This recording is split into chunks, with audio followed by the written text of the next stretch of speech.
Come on. Come on, you little bastard. And we have an open. Hey everybody, it's your friendly neighborhood lock nerd here. What I got with me today is a Brinks R70 maximum security Discus lock. That's a lot to remember. Now, this lock has been one of my rivals since I began picking locks. And I want to talk today about identifying and attacking your rivals. And no, I don't mean now that you're big and strong going and hunting down that one kid in grade school who would, always steal your lunch money and tell you were adopted and all that stuff. I'm talking about these locks. This lock has been the epitome of frustration for me since I started picking. And I can tell you why that is, too.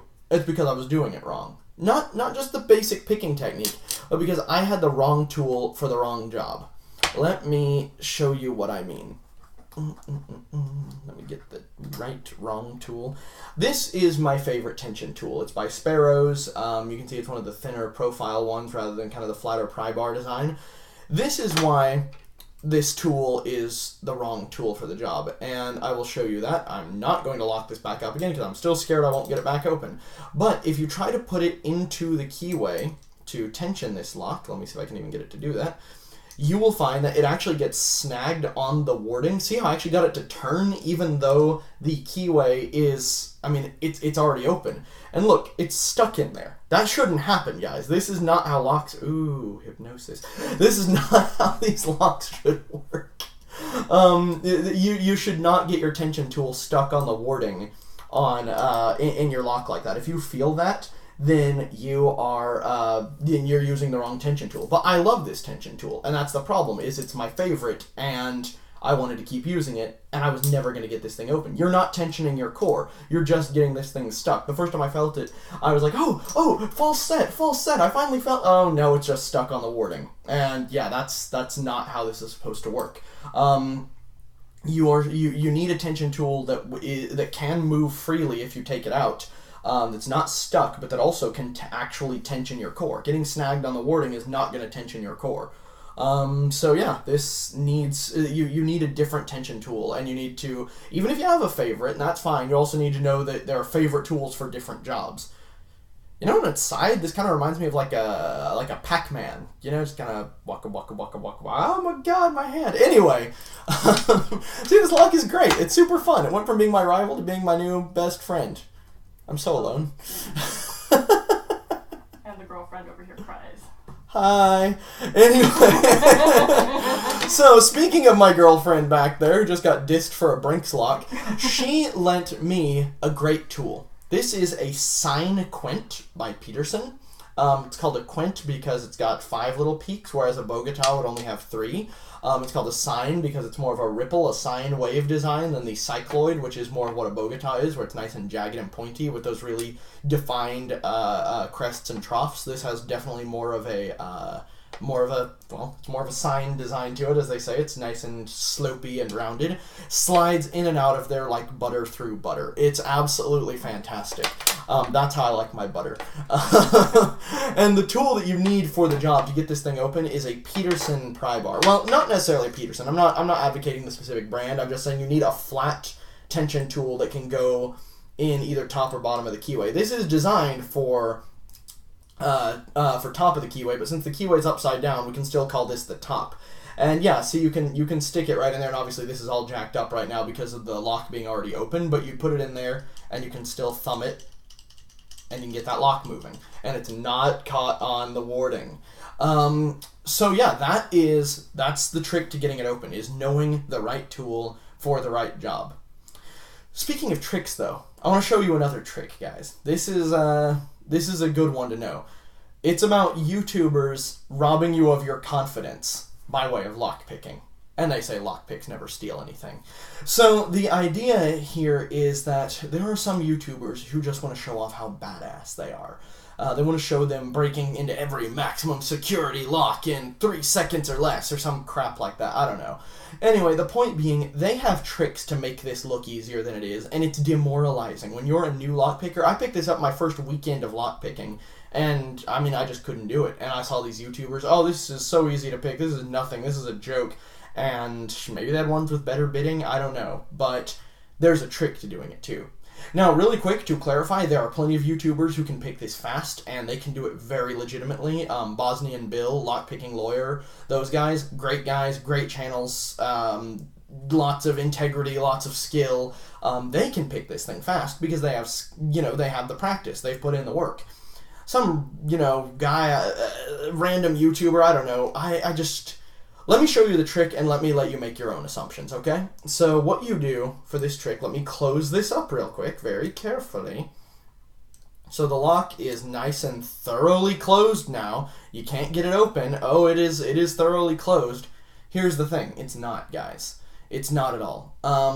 What this is the shackle is closed. The shackle is seemingly closed, whereas the keyway is not fully rotated. So the key pins are not dropping back through the shear line. They are not, or the driver pins and key pins are not, breaking up the shear line anymore, rather. And they are not re-engaging the lock. There is still a perfectly clear shear line of drivers and key pins. So you can get this open. I can get this open just by jamming the tension wrench in here. But let me make a point and show you what these guys are going to do. So you're going to get a video where the guy, has his, he's going to get probably a single hook because he's going to show how badass his SPP skills are. And he's going to just, get his lock and he'll say, hey, I picked up this lock at Walmart. It's junk. They say maximum security, but I mean, I guess I'm just really good at lock picking. This lock is it can't stand up to me. I'm that good. I mean, I can SPP this in like a second. Check this out. Open. That was that easy. See, it wasn't that easy, guys. It's easy to fake. It's easy to fake. You can just close it up nice and careful. And there you go. And then I don't even need the pick in there. The pick has nothing to do with it. I almost dropped that tension tool. The pick has nothing to do with it. It's just that you didn't close the shear line up again. So then you can just, there you go. Again, I don't think every YouTuber's doing this. Like I said, there are some really scrupulous guys out there. There's some great guys out there. I would say that Bosnian Bill's channel, without ever having met or talked to the guy, he taught me everything I know about lockpicking. And his advice ultimately really helped me getting this thing open, as did the quint that my girlfriend lent me. It's a great tool. But there are other guys out there with a little less reputability who are going to be a little more sneaky about what they want to do and just trying to show off rather than make a really, a meaningful video and really show anybody anything special. And yeah, just don't let those people steal your confidence, guys, because this lock is tough, but it can be opened. Now, let's say you don't have a sign quint. I mean, if you buy the Electroless nickel plastic handled one of these, it's about, what, $3, Kelsey? Mm-hmm. Yep. $3? So it's not a bad pick. It's not. The value is good. The pick is good. But let's say you just don't have the time, money, or whatever to get at one. What can you use? Well, what I've got here is a Sparrow's Bogota, but I was able to modify that, actually, make it a little less pointy, make it a little bit more of a sign design. What I did for that was, I have these metal files here that I got from Home Depot. I got some key blanks in here I was working on. Let me get those out of the way. So what we've got here are some metal files. This is the handle. And what you do is you pick your chosen file. Let's say this one here is the one that I used. And what you're going to do is take this handle, unscrew the cap a little bit. That frees up a little metal body inside that will clamp around the base of this this attachment. You just jam the full metal shank of that into there, and then lock her up. And then you take your pick of choice that you want to modify, and you're just going to run the file over it back and forth very carefully while angling it also to get around it. So you round the points and don't just make them sharper still. And you'll do that, for a long period of time with great care and great precision.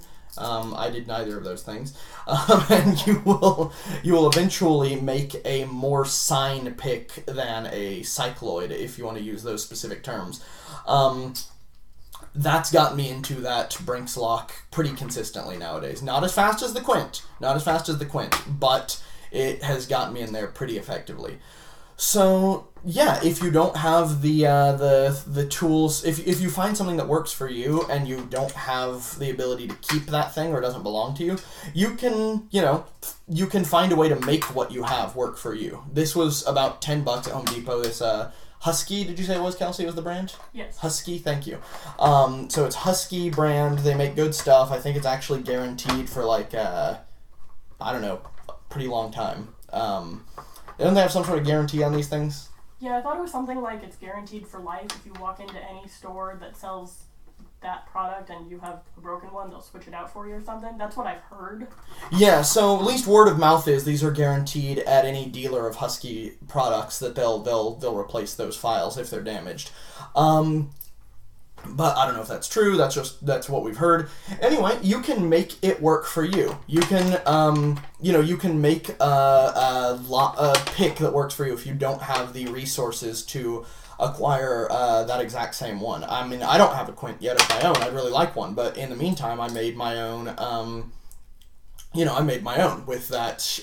Well, it's not really a quint; it's a try, I guess. But it works, and so and you can just keep practicing. Attack your rivals. Find what you're doing wrong. Find the right tool for the job. If your tension wrench is getting caught, you need a new wrench. If the pick is getting snagged, see if you can get a narrower profile one.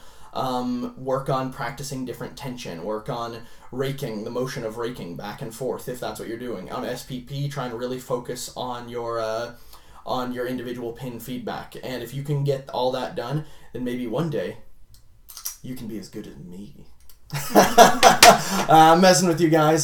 Still got a long way to go, but at least I beat one of my rivals for now. So, keep watching, like, comment, subscribe, share, tell me I'm awesome, all that good stuff. And until next time, see you all later.